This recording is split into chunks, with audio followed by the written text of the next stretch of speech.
Oh, I've had a great time. And it ain't over yet. My name is Maurice Hines, and I'm a singer, dancer, choreographer, and all-around entertainer. And I love my life. Well, hello, Wilmington. When I first come on, and the audience is right there, and I say, hey, everybody, and they all answer me, it's like flying. I started at 5 years old. My brother Gregory was 3, and my mother always used to tell this story, and she'd bring us down to a dance school. And they wouldn't take Gregory because at 3 they felt he would not retain the choreography, but I would come home every day and teach him what I had learned. One day, Gregory snuck away from Mother and got into class, and the teacher turned around and Gregory was doing the steps, and that's really how it all started.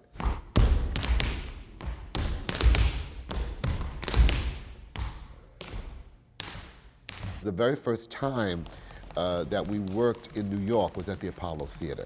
The audience went crazy over us. We went to Paris and everything in London as the Hines kids.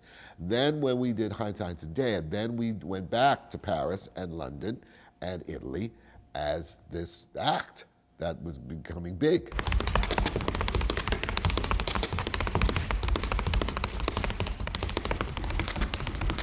When people say, Maurice, you're fabulous. And I say, yes, I am, but not just for me. Because I learned from Nat King Cole, I learned from Sammy Davis, I learned from Lena Horne, I learned from Judy Garland, I learned from Harry Belafonte. They're who on Channel, so it's their greatness. Because if I hadn't seen that, I wouldn't know what it is. Judy Garland was doing the Palace Theater, and the great singer-dancer John Bubbles was her co-star. He got sick and was unable to do the end of the tour. Somebody saw us on the Johnny Carson show and said, those guys can do the number with Miss Garland. So her choreographer comes to the Americana Hotel to teach us the number. So he's teaching us the number, and after he taught it, we said, well, are we going to rehearse with Miss Garland, because we have met her, and we have to do a number with her. He said, Miss Garland, don't rehearse. We still ain't met her. We do the number, first part of the number across the stage, Gregory and I, tapping, dancing, singing, tapping, dancing. Gregory does a step, boom, I do a step, boom. Miss Garland jumps on the stage, bam, she goes, hi. I'm Judy Garland. I said, well, hi. The audience is there now. This is Gregory. She said, you ready to do the number? I said, yes. She said, well, let's go. Meanwhile, she's doing the number. She's all across the stage. She's done passed us.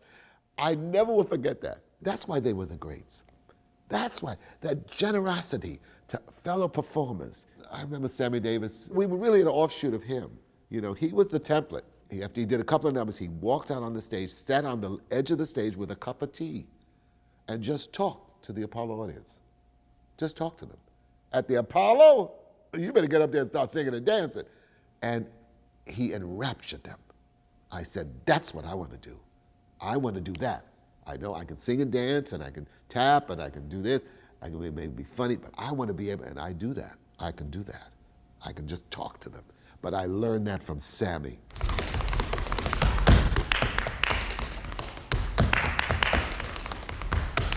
There's all kinds of tap, all different styles of tap.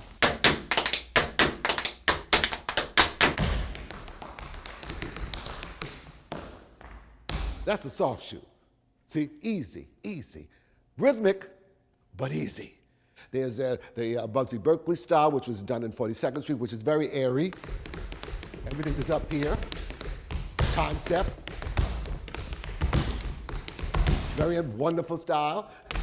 I like the rhythm style, John Bubble style, because you can dance at any tempo.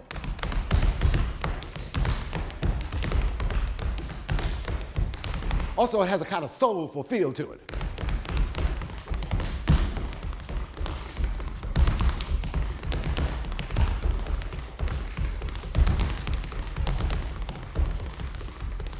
But I love the close floor style. That's my style, close floor. Hit it.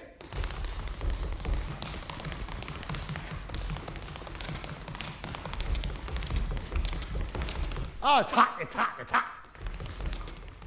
When we did dissolve the act, it was very difficult for me. It sort of was like a process. It didn't happen like boom.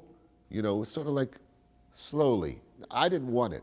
Gregory wanted it. He wanted to explore more. And he wanted movies. He did. The only movie that we did was the Cotton Club movie together, and that was a wonderful experience. because I was with Francis Ford Coppola, and he's a genius. When we decided to do the scene where Gregory and I get back together again, totally improvised.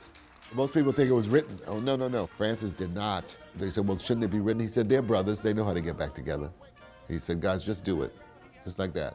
And Gregory and I just did it. One take. What's the use of prohibition? You produce the same condition. I loved doing the Cotton Club because it was a musical and all my friends were in it. Of course, dancing with Gregory was just thrilling. But I'm not a movie guy. I love the theater. I get to the theater at least hour and a half to 2 hours before. I like to be in the space, especially if it's a Broadway house. I like the smell of it. I like the dressing room area. And when I do a matinee in the evening, I don't leave the theater. I like to get myself together for the audience. Everything gears me up to when I first make the first entrance on whatever show it is. There was a magazine that came out that had a big article on tap in it. Fabulous. And I read the whole article, and my brother's name was not mentioned. I said, wait a minute, there's something wrong here. What's wrong with this article? So I began to talk about Gregory in my nightclub act. That's what I did. I began talking about him and talking about my life. And it evolved into something more. I'm starting the tour of Maurice Hines' Chapter Through Life. Greatness in a performer is sort of something that's so special that you know it when you see it.